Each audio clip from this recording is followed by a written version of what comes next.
remember I was visiting a friend's church, and it was in a phase of my life when I wore only black. I still mostly only wear black, but I wore only black and had a lot of eyeliner on.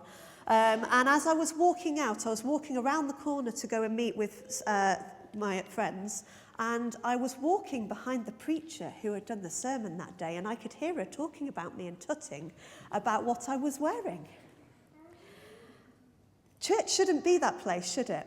Church should be a place of radical inclusion. And the story that we heard from Acts this morning centres on a person who was very much excluded. But it is also a story of how the death and the resurrection of Jesus completely breaks down those barriers, those religious restrictions that caused that exclusion.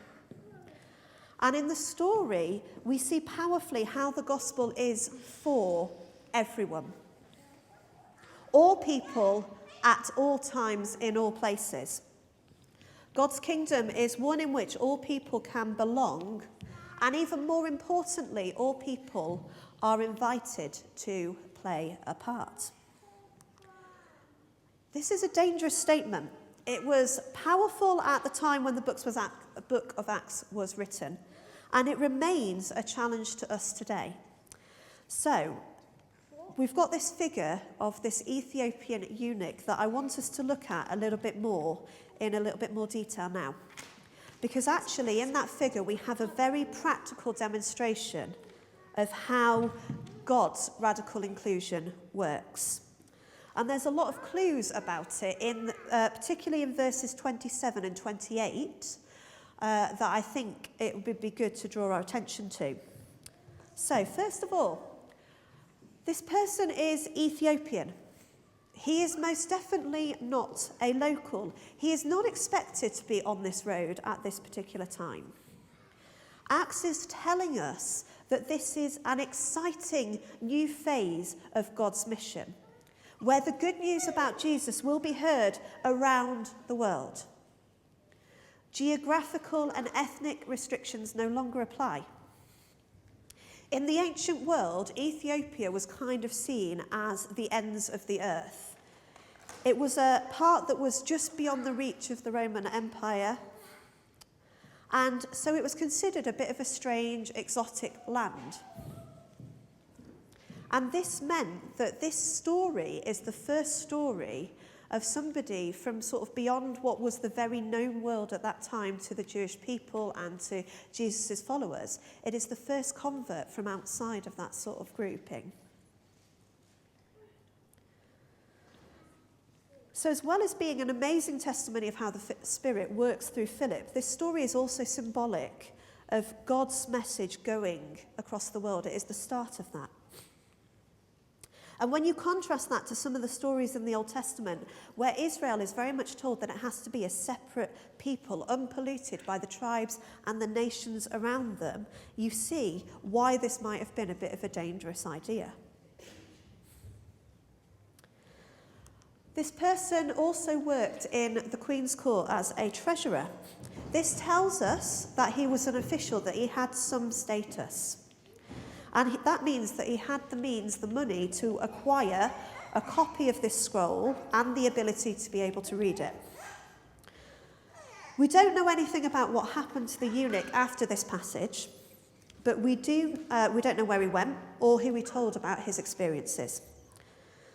But throughout the book of Acts, and this is where I have to say this bit because my lecturer at college will be upset if I don't put this in, because this is what he goes on about a lot. Throughout the book of Acts, there's a pattern of people approaching certain individuals in society that had some means. And it meant that by approaching that, they could find natural resources to fund these new Christian communities that were starting up. They were people that were willing to offer their time, their treasure, their talents to help spread the gospel message that they had heard. And this pattern perhaps has a little bit of something to say to us today, but it's not the main focus of where we're going for this morning. This person was a eunuch. He had some status in the court, he had some means.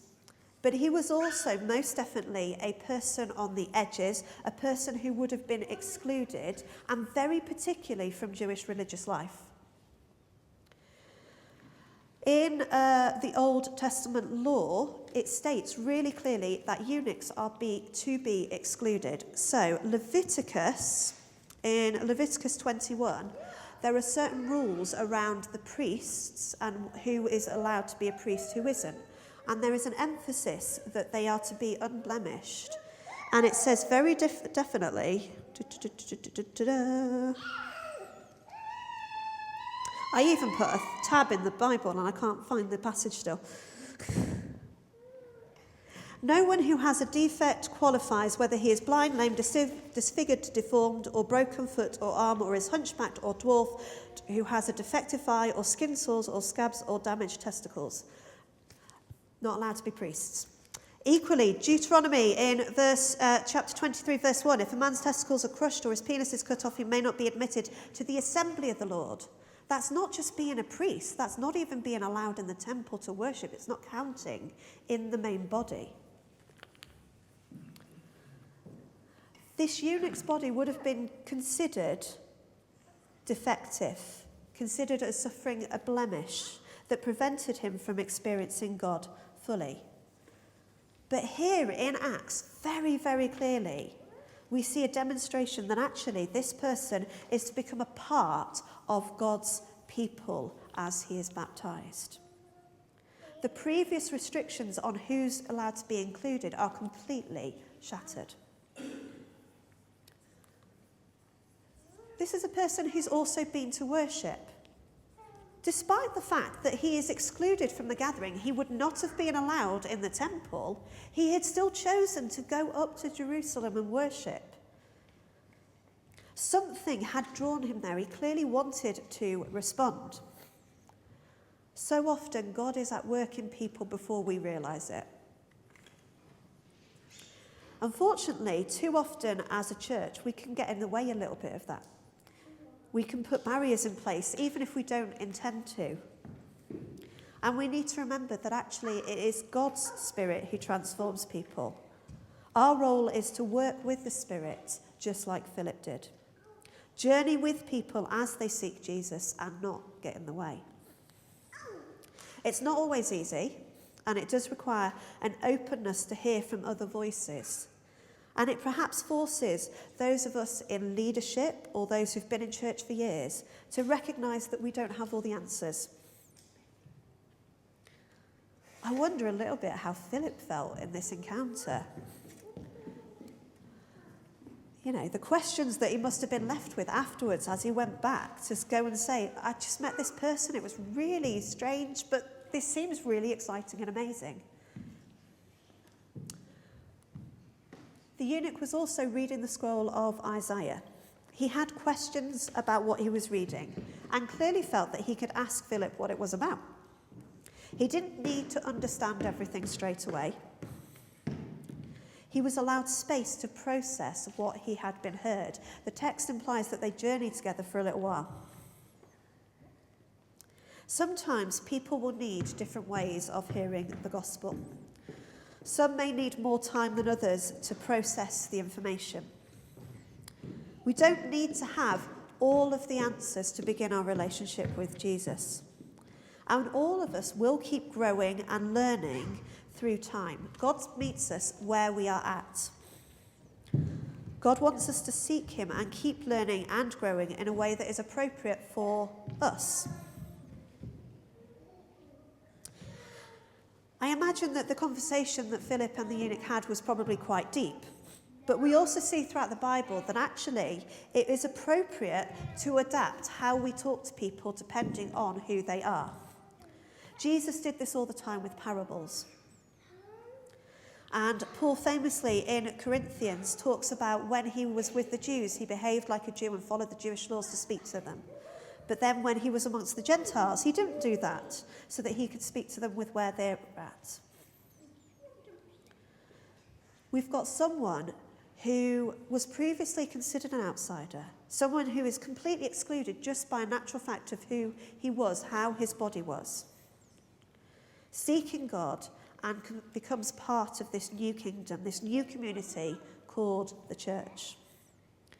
It's a story that challenges us to consider those who may still feel excluded today, and particularly thinking about how it challenges us as a church to ensure that we're not preventing those with disabilities from feeling like they are full members of the church.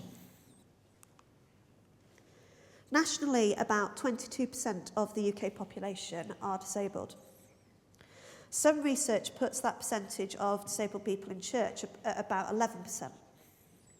And at some point, we will all face the fact that we get older and our bodies and abilities change.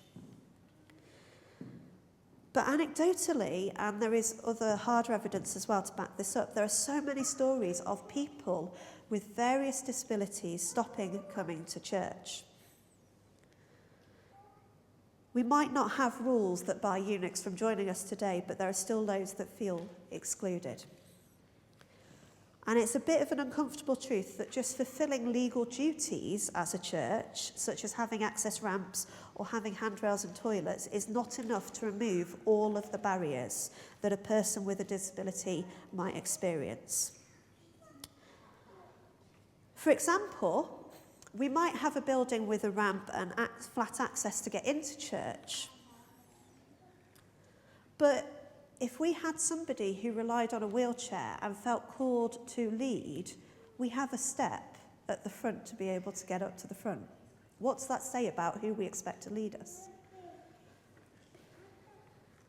Those of us who attend church regularly are probably really comfortable understanding the rules about when we sit, when we stand, when it's appropriate to respond to something that is said.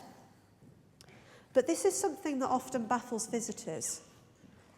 I remember once my brother-in-law coming along to church, this was when he was very early on in his relationship with my sister, and being like, "Are you all brainwashed? I don't get how you all stand up and sit down at the same time." For someone on the autistic spectrum, this would be where they might struggle to read social cues, where they may struggle to understand certain rules. This is even more stressful. Or they may behave in a way that is completely natural to them, but then find themselves tutted at for misbehaving or causing a bit of disruption. Now, this is where we might have a technical issue. Oh, it's working. We're going to hear from various disabled voices about some of the things that they say they want to see in church. Oh.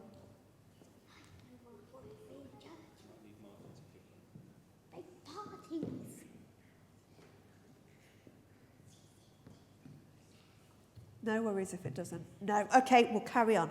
Anyway. I want big parties in You church. want big parties, yes. So, the story of the Ethiopian eunuch challenges us to keep addressing this issue, to not become complacent in what we're doing. As a leadership team here at St. Gabriel's, we have considered simple adaptations that we might make to remove as many barriers as possible. So we have researched coloured blindness to check about the coloured text that we use on our slides. We continue to offer Zoom recordings of our services for people that can't make it to church. And we try to listen to feedback wherever possible. I have had to learn to slow down when I'm leading the services because I tended to get up a little bit too quickly and people were missing some of the instructions. We don't get it right all the time. We're still learning. But do keep feeding back if you find that there is something that prevents you from being fully involved in our worship here. And this is why, as Alistair mentioned earlier, you'll see the ribbon that started to appear at the top of our screens. One of the aspects of inclusion that we've been thinking about specifically on the PCC and as a leadership team is neurodiversity. Neurodiversity is a term to describe a range of conditions where the brain just works a little bit differently. It includes conditions such as autism, dyspraxia, ADHD, and sensory processing issues. For individuals or families where their experiences of having the brain wired in these ways, church can be a really, really difficult place to be. There are lots of different noises, there can be a different set of social rules, There's a part of the service where suddenly we all start shaking hands, and if touch is a bit of an issue for you, then that's going to be weird. Lots of issues. So we're doing a lot of work. This work's going to continue, as well as with things like the cards, the timetables, and the ribbon there. We're going to have packs with fidgets, with ear defenders, and other resources to help people who might process information differently engage in worship. We're also hoping, you'll have noticed that in the foyer at the front, we've started getting rid of some of the stuff that's there and put in a few settees. The idea being that we can create an area so if people need to take a break because they're feeling a little bit overwhelmed during the service, they can go there to calm down or just to listen in a different way. And all of this work means that those who are neurodiverse will be able to engage with what's going on at church, understand what's going on, and join in better in a way that is appropriate to them. And the good thing is that actually often when we do this work, it helps so many other people too. New families that come in and don't understand much about church and why we suddenly all stand up and sit down will understand the services better if we've got resources like this.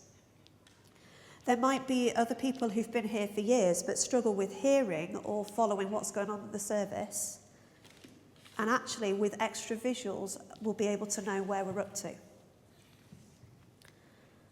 But the most important piece of work that we do as a church is something that you are all already so good at, which is to keep listening to each other and having an attitude of trying things out, trying to understand, and being willing to adapt if necessary. At St. Gabriel's, we've said that actually a big part of our vision is that we are here for families in our community. There's a lot of people, likely to be people in our communities and throughout Sheffield, who won't come to church because they are worried about knowing how to behave. They're worried that actually their children will just struggle with what is going on. If we've got these resources in place, then they are going to feel more comfortable. If we're serious about representing the good news of Jesus, that same good news that Philip shared, then we need to be able to take risks and change how we do things occasionally to make sure that others aren't excluded. Let's return to the Ethiopian eunuch now. After hearing Philip talk, he turns around and says, "Look, there is water. Why can't I be baptized?" The image up there is by an artist called Lauren Wright Pittman, and she wrote it and wrote how at first she felt a bit frustrated about it because she couldn't work out where the centre of, like, the focal point of the picture is. And then she realised it is in the water itself. And she says the answer's nothing. Nothing keeps him from the water. It seems as though he knows this truth deep in the very cells of his existence. Nothing holds him back from baptism. Courageously diving headfirst into a wonderfully mysterious and certainly uncertain life of following Christ. The eunuch emerges from the water drenched in the truth that nothing will keep him from the love of God. When Philip speaks to the eunuch, answers his question, and does not allow the previous barriers to remain in place, then the eunuch wants to respond, wants to know Jesus better. The challenge here is to consider how we're talking to others about our faith, to reflect on whether we are giving a full picture of God's grace, or whether we're unconsciously keeping barriers up that might exclude people.